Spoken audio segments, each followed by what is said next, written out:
intersection or the correlation between this budget and how it relates to like issues around inflation, exchange rate, assumptions about oil price, oil production, how that all comes together to define or make up what constitutes the budget. Just like briefly give. Yeah. Now, when the budget is being prepared, the budget every year is benchmarked.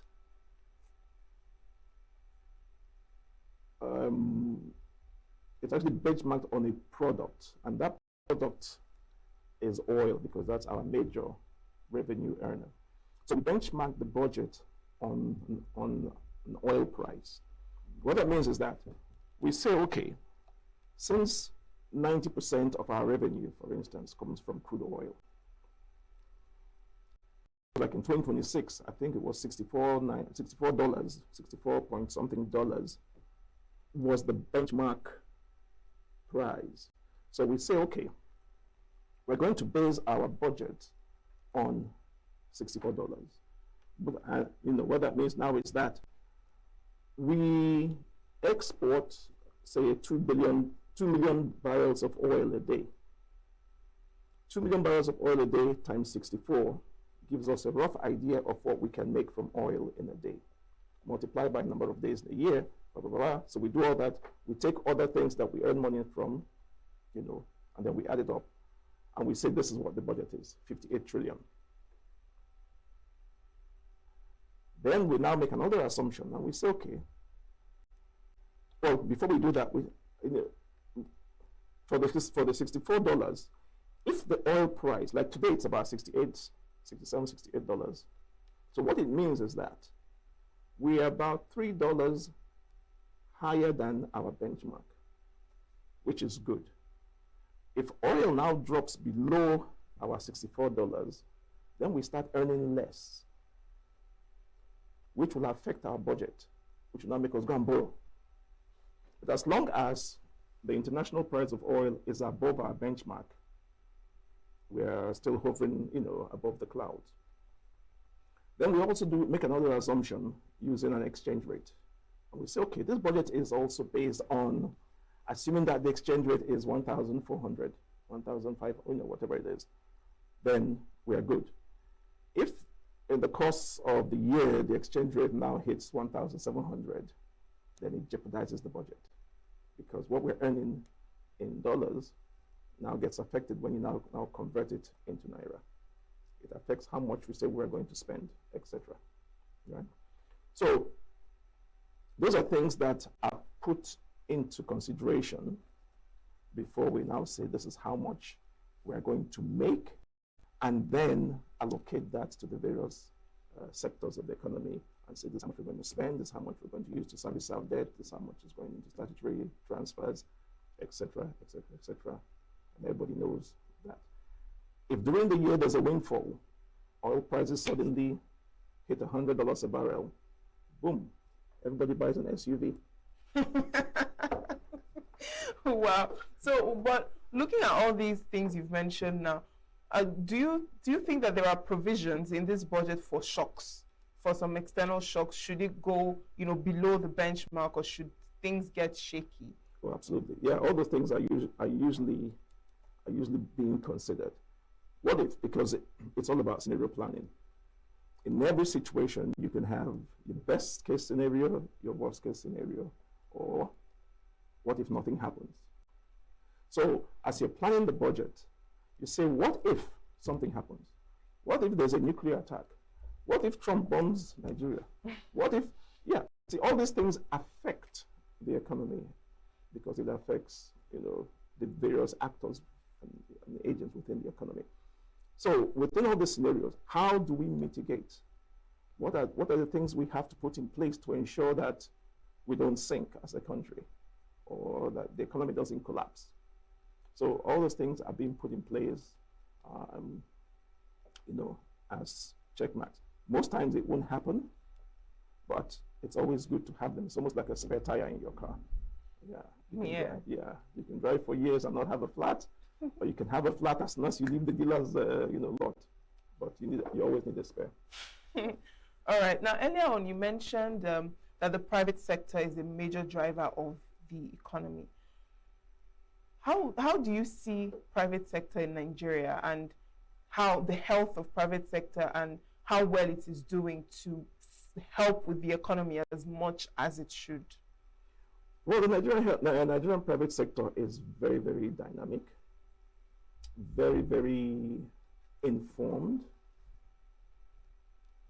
and very, very young. We have a lot of young people making waves in the private sector, captains of industry, even in the informal sector. Now, the reason I said earlier on that the private sector has to be supported is because the private sector and the economy in general is mostly import dependent. These private sector operators go to the banks and borrow money at 30% plus. When you borrow at that high rate to bring in goods or to manufacture goods, you become less competitive. And when you become less competitive, your products become more expensive than the ones that are imported. And so when you're borrowing at a high rate, it now makes importers bring in cheaper alternatives that may or may not even be up to the standards of the ones that's made here. So we have substandard products coming into Nigeria because they are cheaper out there in Asia and other parts of the world. And then it crowds out our own private sector. So we can't compete with these imported goods. So this is where government has now come in and protect the local industries by either subsidizing what they borrow or providing things like, making sure that they have power. I mean, the average business in Nigeria spends so much on power, on security, even building the roads from, from their own factory to the main road. If they don't do it, government will not be there to do it for them. So a lot of money is being spent on things that could have been provided that in other climates and other economies they take for granted. Most countries have even what they call small business loans, where you borrow at lower and cheaper single digits. We have some of that here, NERSL for agriculture, some, SME, SMIDAN type sponsored, but it doesn't go around much. Most people have to go to the banks or use their own money. And so when you can't do that, you can't grow and expand. And when you can't grow and expand, the economy doesn't grow and expand. So the private sector is very, very crucial. And the private sector, even though in the past government was the biggest employer of labor, that has now changed. All right. Thank you so much, Doctor, for joining us this morning. Thank you for joining us. Thank you. Our guest, Dr. Ifedira Amobi, is a development economist, obviously. And looking at the 2026 budgets, we are asking, where are allocations going? And of course, that question has been answered. And we look forward to, have more of this conversation towards the 2026 budget implementation. Thank you once again for joining us this morning. Thank you. All right, then, this is where we draw the curtains. We'll return shortly to stay with us. Bright and early as the day breaks, as the newspaper headlines trail the stories that shape the day. We at Signaturetv trail the headlines that trail the day. We interrogate the headlines. We analyze the stories that make the headlines. Why is overrated, and they even overrated themselves, and when people see it, they are insensitive of some Nigerian children who have never had what it was CBT. With passion and emotion, we drive the conversation to change the narrative.